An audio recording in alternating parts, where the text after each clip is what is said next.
Donald Trump loves a big rally, but in June, in the midst of the pandemic, the U.S. president struggled to fill seats in this arena in Tulsa, Oklahoma. His Democratic rival Joe Biden hunkered down in his Delaware home for much of the summer. Critics accused the former vice president of hiding out. No doubt COVID-19 has changed the rules of the campaign trail. How do you get out the vote if you can't get out of the house?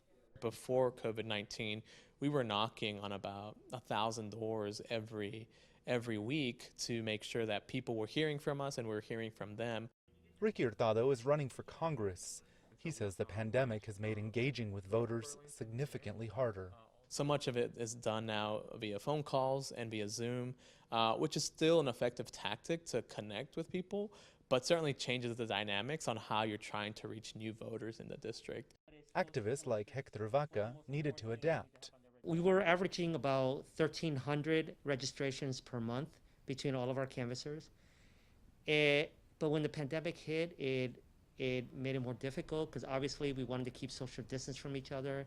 At the beginning of the pandemic, we were all in quarantine.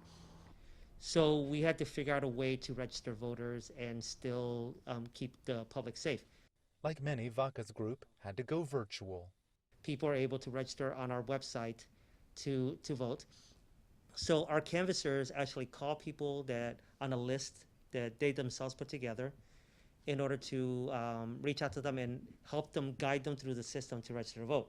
In parts of the country, specifically Trump country, voters are still registering the old-fashioned way, and candidates are still going from house to house. Pandemic be damned. But that's frustrating some on Team Biden. I do feel like they're creating some enthusiasm with their events, and they are still knocking doors that because we're taking the pandemic so seriously, we're not doing. I am concerned that that's going to put us at a disadvantage.